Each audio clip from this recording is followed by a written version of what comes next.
November 6th, 1912. Just past midnight. The Arbor Dance Hall on 52nd Street, Manhattan. The music was loud, the room was packed. Owney Madden stood near the bar, a 20-year-old kid from Leeds, England, who had already killed at least 2 men and earned the nickname The Killer on the streets of Hell's Kitchen. He was laughing, drink in hand, surrounded by his Gopher boys. He never saw them coming. The Hudson Dusters had sent a hit squad. They opened fire from across the room. The first bullet caught Madden in the hip, then the shoulder, then the chest, then the stomach. By some accounts, 6 bullets tore through his body. By others, 11. Madden collapsed onto the floor of the dance hall. Blood everywhere, screaming, people stampeding toward the exits. 3 of his fellow Gophers were killed that night. And Owney Madden, the most dangerous man on the West Side, was carried out on a stretcher, barely breathing. The doctors gave him no chance. He survived anyway. This was not just another gang shooting in turn-of-the-century New York. This was the beginning of the end for the most powerful Irish street gang the city had ever seen, 500 members deep. A territory that stretched from 7th Avenue to 11th Avenue, from 14th Street to 42nd Street. They controlled the railroads, the docks, the gambling dens, the brothels, and even the politicians. They had their own female army. They stole police uniforms off the backs of beaten cops and wore them through the streets like trophies. They were the Gopher Gang, and for nearly 3 decades they owned Hell's Kitchen. This is the story of how a collection of starving Irish immigrant kids built a criminal empire from the basements and cellars of Manhattan's most dangerous neighborhood. How they rose from nothing to dominate an entire city, and how ambition, betrayal, and violence tore them apart from the inside out. But here is what most people never learn about the Gophers. They did not just fight other gangs. They fought the police. They fought the railroads. They fought Tammany Hall when it suited them, and worked for Tammany Hall when the money was right. And the most famous gangster to ever come out of their ranks was not even Irish. He was an English kid from Leeds who could barely read. And he outlived them all. To understand the Gophers, you have to understand where they came from. And where they came from was hell. Hell's Kitchen in the 1890s was not a neighborhood. It was a war zone. The name first appeared in print on September 22, 1881, when a New York Times reporter covering a gruesome multiple murder described a tenement at 39th Street and 10th Avenue as being in a place he called Hell's Kitchen, and said it was probably the lowest and filthiest area in the city. There is another story, maybe better. A veteran cop named Dutch Fred was watching a riot between 2 gangs on West 39th Street near 10th Avenue with a young partner. The rookie, horrified by the carnage, said this place is hell itself. Dutch Fred, calm as a man ordering coffee, replied, "Hell's a mild climate. This is Hell's Kitchen." He was not exaggerating. The area ran from roughly 34th Street to 57th Street, west of 8th Avenue down to the Hudson River. It was packed with tenement buildings. 6, 7, 8 families crammed into apartments designed for one. No running water in most units, shared outhouses in the alleys. The smell of sewage, rotting garbage, and coal smoke hanging over everything like a permanent fog. The streets were unpaved mud in winter and baked dust in summer. Children ran barefoot through it all. The first settlers were Irish immigrants and free African Americans who found work on the Hudson River docks. Then came the German immigrants, most of whom moved on to the Midwest. Then came the famine ships from Ireland, wave after wave of desperate families fleeing starvation, packing into tenements that were already bursting. By the 1880s, Hell's Kitchen was an Irish enclave, and when you packed that many desperate people into that small a space, with no jobs, no money, and no way out, gangs were inevitable. You have to understand something about these gangs. They did not form because the men were evil. They formed because the men were hungry. Crime was not a career choice in Hell's Kitchen. It was a survival strategy.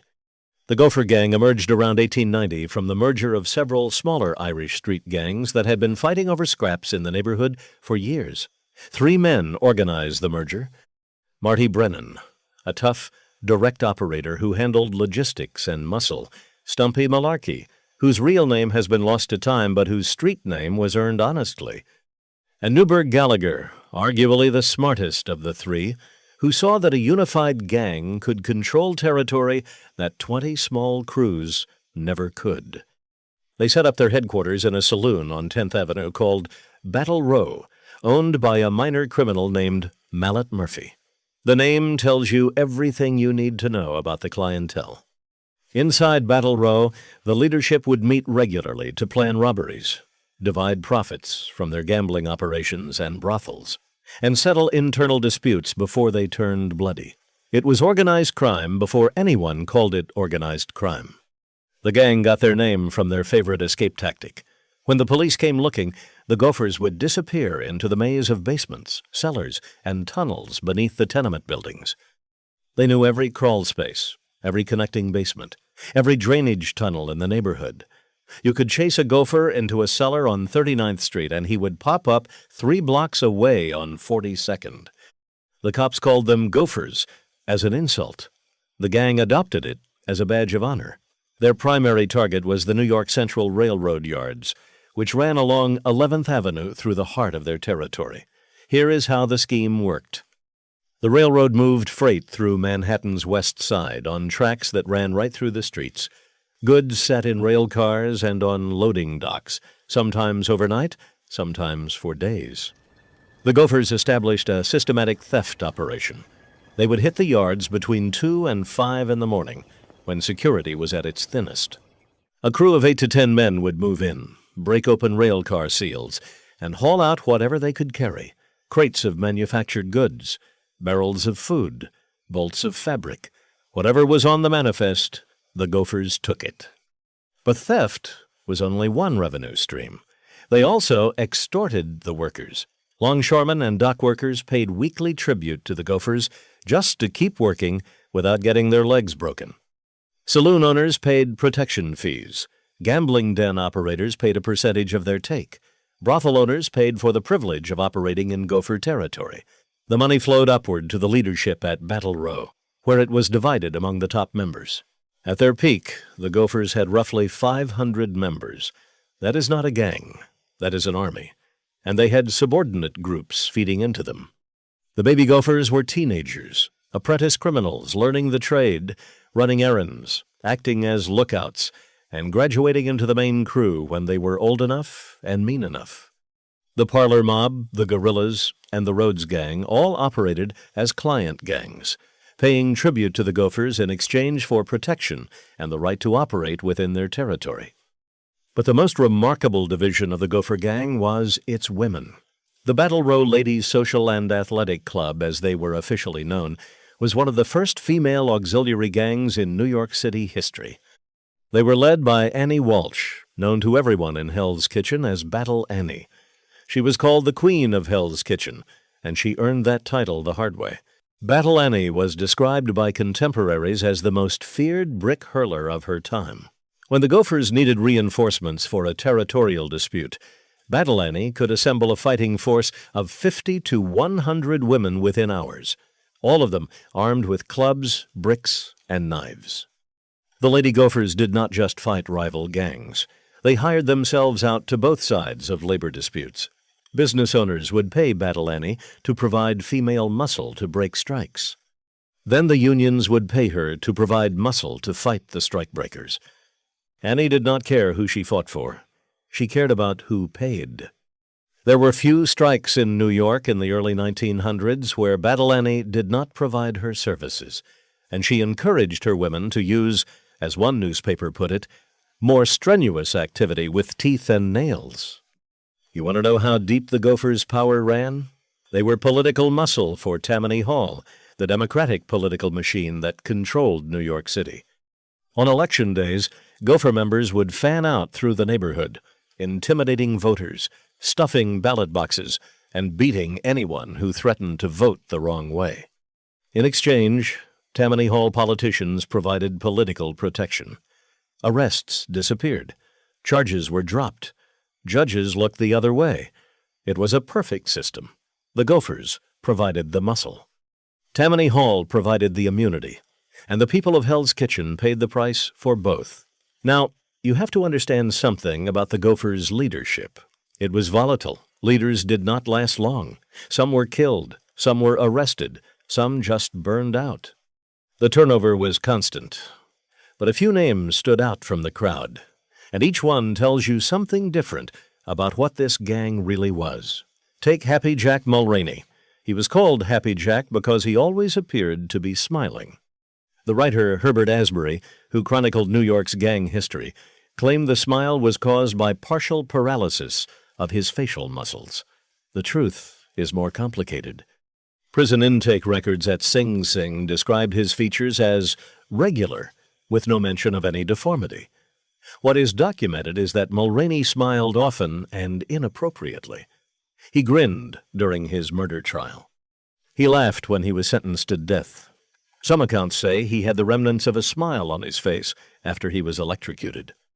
On October 4th, 1911, Mulroney and a companion were looking for a clothing store to rob. They could not find one without iron security bars on the door. Frustrated, they walked down the block and entered a saloon run by a man named Patrick McBreen. Everyone called him Paddy the Priest because, despite being a saloon keeper, he was known for acts of kindness and charity. McBreen was counting receipts at the till when Mulroney and his partner pulled their guns. McBreen thought it was a joke. He reached behind his back to untie his apron. Mulroney thought he was reaching for a weapon and shot him 3 times. Paddy the Priest died on the floor of his own bar. Mulroney was tracked down through police rogues' gallery photographs. One witness picked him out because, as the witness said, he looked so mean. Mulroney was convicted of murder and sentenced to death. He sat on death row, filing appeal after appeal, presenting 4 or 5 different versions of what happened that night. Several of his defense witnesses, including his own mother, later admitted to perjury. In May of 1913, Happy Jack Mulroney was executed in the electric chair at Sing Sing. He was smiling. Then there was Newburgh Gallagher, one of the original founders.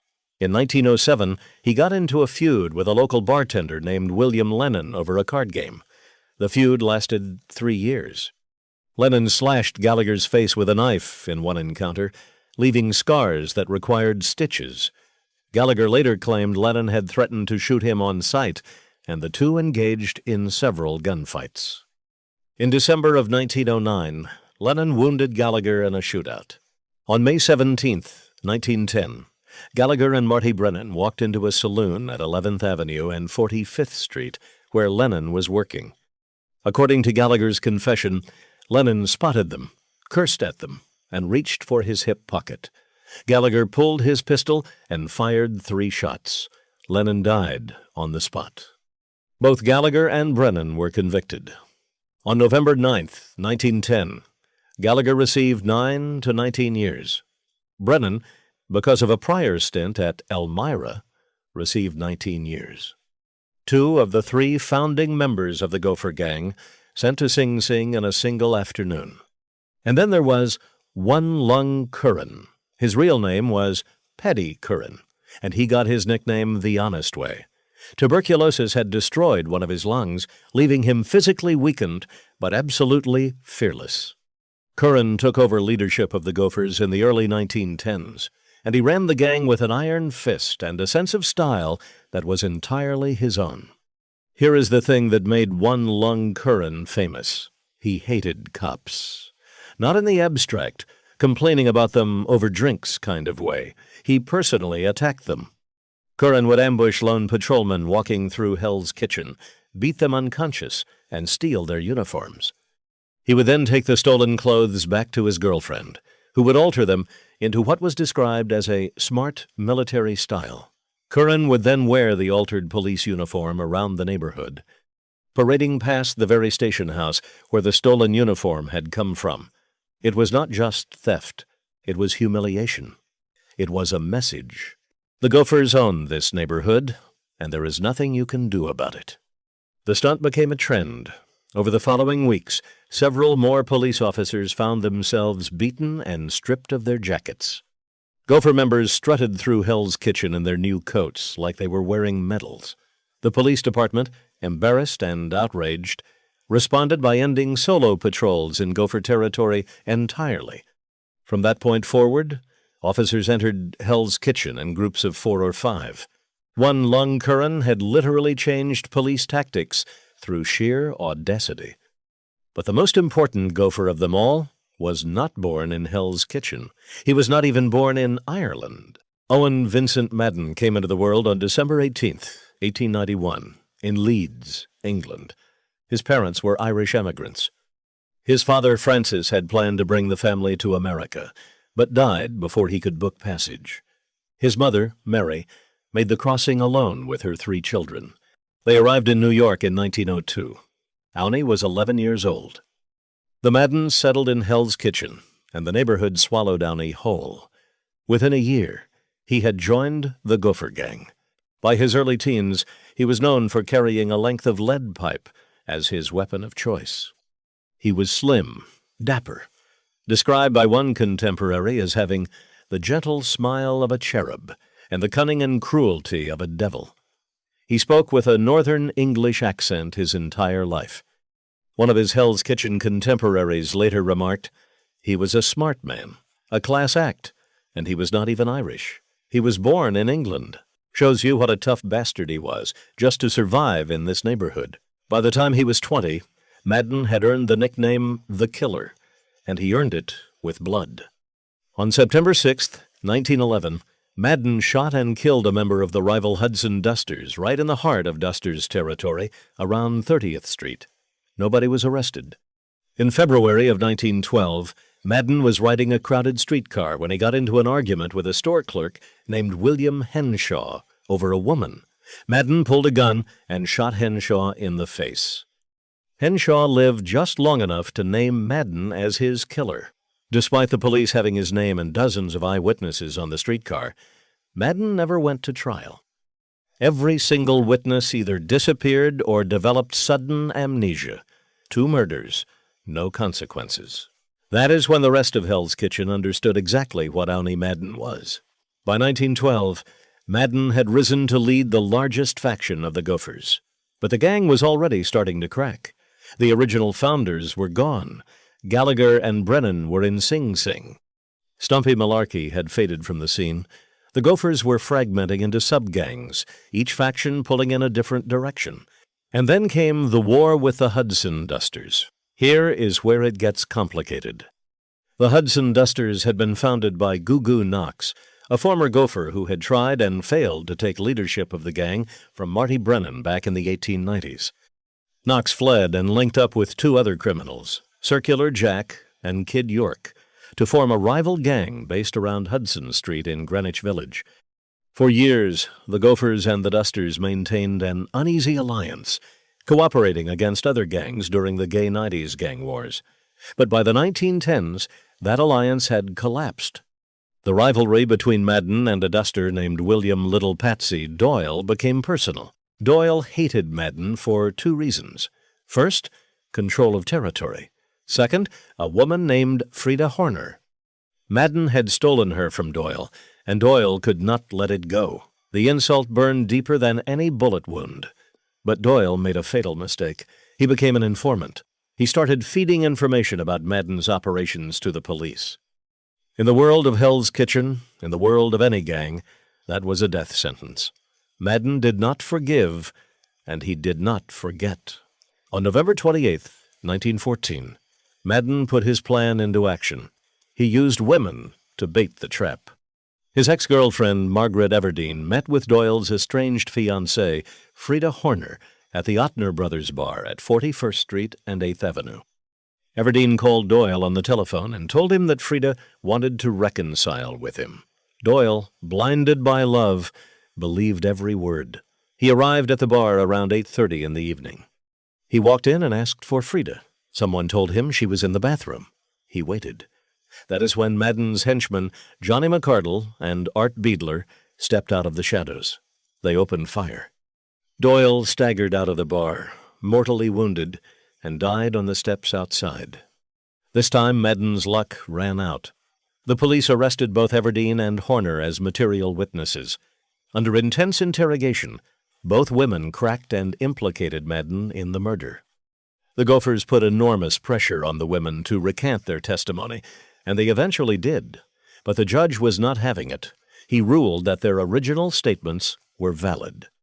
Madden was convicted and sentenced to 20 years in Sing Sing prison. McCardle received 30 years. Beadler received 18. The Gopher gang's most dangerous leader was gone, and the hits kept coming. In 1913, Happy Jack Mulroney had already been executed. In 1910, Gallagher and Brennan had been sent away. One Lung Curran was still running what was left of the operation, but his body was failing him. The tuberculosis that had earned him his nickname was killing him slowly, and the external pressure was mounting. In the early 1910s, the New York Central Railroad had finally had enough of being robbed blind. The company organized a special police force specifically to destroy the Gophers. Many of these railroad officers were former NYPD patrolmen who had, as one account put it, suffered grievously at the hands of Gopher members. Some of them may have even lost their coats to One Lung Curran. They were motivated by revenge, well funded by the railroad, and they were effective. The systematic raids on Gopher operations along the rail yards cut into the gang's primary revenue stream. At the same time, Tammany Hall pulled its support. The corrupt politicians who had shielded the Gophers for years decided the gang was yesterday's news. The political landscape was shifting. Reform movements were gaining strength. Tammany Hall needed to distance itself from the most visible criminal elements in the city. The Gophers, who had provided election muscle and street-level intimidation for decades, were suddenly expendable. Without political protection, the Gophers were exposed. Arrests that would have been quietly dismissed now led to trials. Charges that would have been dropped now led to convictions. The police, no longer told to look the other way, moved in aggressively. The Gophers were being squeezed from every direction. The railroad police from one side, the NYPD from another. Tammany Hall withdrawing cover from above. And rival gangs, sensing weakness, pressing in from every border. In 1917, One Lung Curran died. Tuberculosis finally took him at the age of 26. He had spent the last years of his life struggling to breathe, running a gang from a body that was slowly consuming itself. With his death, the last thread holding the Gophers together snapped. There was no leader left with enough authority or enough fear behind his name to keep 500 men in line. The gang fragmented. Members drifted away. Some joined other gangs. Some went to prison. Some simply disappeared into the crowded streets of a city that had already moved past them. By 1920, the Gopher gang was gone. 27 years of robbery, extortion, murder, and political corruption. Ended not by one dramatic event, but by the slow accumulation of arrests, deaths, and defections. The gang that had terrorized Manhattan's West Side, that had stolen police uniforms and worn them as trophies, that had assembled armies of women armed with bricks and knives, simply ceased to exist. But the story does not end there, because the most famous Gopher of all was sitting in a cell at Sing Sing prison, watching the world change around him. Owney Madden was released on parole in 1923, after serving 7 years of his 20-year sentence. He stepped out of prison and into a completely different America. Prohibition had been the law of the land since January of 1920. The 18th Amendment had banned the production, importation, transportation, and sale of alcohol. And since America was still very thirsty, organized criminals suddenly had a massive market with very little competition from the law. The rough-and-tumble street gang days were over. This was a new era. Bootlegging, speakeasies, sophisticated criminal networks. Madden adapted instantly. He went to work first as hired muscle for a bootlegger named Larry Fay, learning how whiskey was smuggled in from Canada in the boots of taxicabs. Then he set up his own operation. He muscled out a rival bootlegger named Big Bill Dwyer, forcing him to hand over his entire business. Within months, Madden was running one of the biggest bootlegging operations in New York. But his most famous venture was the Cotton Club. In 1920, former heavyweight boxing champion Jack Johnson had opened a supper club on the corner of 142 Lenox Avenue in Harlem. Johnson could not keep it going during Prohibition and sold it to Madden. The rebranded Cotton Club became one of the most famous nightclubs in American history. Duke Ellington played there, Cab Calloway, Louis Armstrong, Lena Horne, Billie Holiday, Bessie Smith, the greatest black performers of the era, playing to white audiences in a segregated club run by a gangster from Leeds, England. That was the Cotton Club.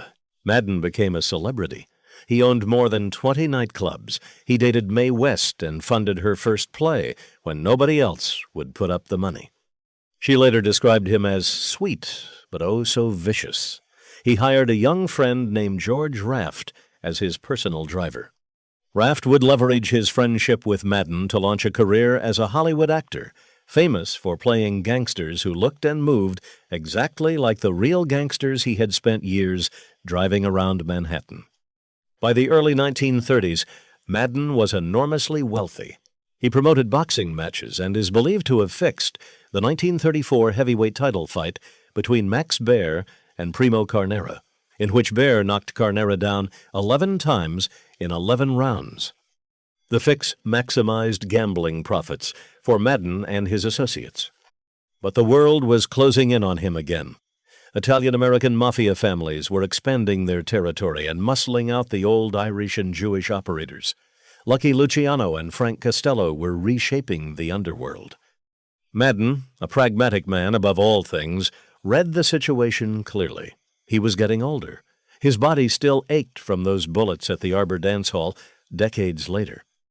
In 1935, possibly with the quiet blessing of Luciano and Costello, Madden closed up shop and retired to Hot Springs, Arkansas. Hot Springs was a known haven for criminals, with a corrupt city government and a relaxed attitude toward gambling and vice. Madden arrived under the guise of seeking treatment in the town's famous healing waters. He opened a bar called the Southern Club. He married Agnes Demby, the daughter of the local postmaster. He became a pillar of the community. He supported local charities. He replaced his gangster's fedora with a country gentleman's slouchy cap. The man who had been shot 11 times, who had killed without remorse, who had run a criminal empire from the basements of Hell's Kitchen to the penthouses of Harlem, became a quiet, modest businessman in a small Arkansas town. For 30 years, Owney Madden lived this double life. The locals may or may not have known his full history. Hot Springs was not exactly a town of innocence. Its mayor, Leo P. McLaughlin, was later found to be controlling much of the local vice trade. Lucky Luciano was arrested there in 1936. Frank Costello, Meyer Lansky, and Joe Adonis all visited Madden over the years. Whether completely legitimate or not, he was a remarkable figure for having achieved something almost no gangster of his era managed. He got out alive. On April 24, 1965, Owen Vincent Madden died of emphysema at a hospital in Hot Springs, Arkansas. He was 73 years old. Many people in the town came to pay their respects. Some knew exactly who he had been. Some were reportedly shocked when his full history came to light in the weeks that followed. So what does the story of the Gopher gang tell us?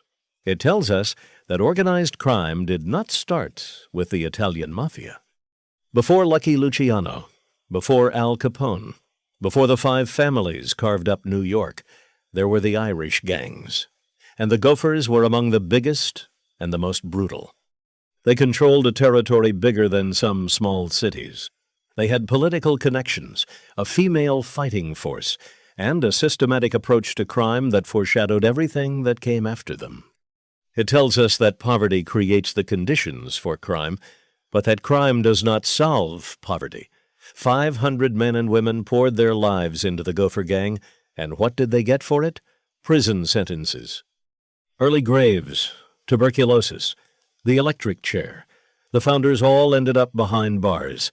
The leaders died young or disappeared into history without a trace. Only one man got out, and he spent the rest of his life pretending he was someone else. And it tells us something about New York itself.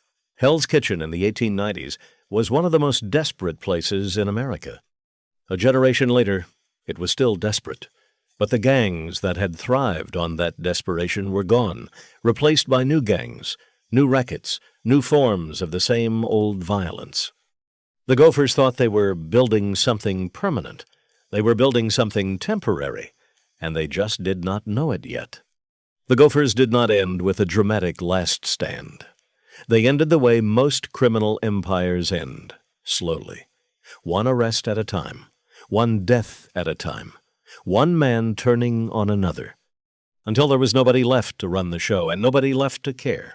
500 members at their peak, a territory covering nearly 40 city blocks. Millions of dollars stolen, extorted, and gambled away. And in the end, the only Gopher anyone remembers is the English kid from Leeds who got shot 11 times and still would not die, who ran the Cotton Club and dated Mae West and fixed heavyweight title fights, and who spent his last 30 years in a small town in Arkansas pretending none of it ever happened. That is the real story of the Gopher Gang. Not the glory, not the power, the slow, inevitable collapse. And one old man in a hospital bed, 700 miles from Hell's Kitchen, finally running out of time.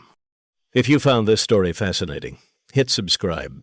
We drop a new mob documentary every week. Drop a comment below and tell us what mafia figure or gang you want us to cover next.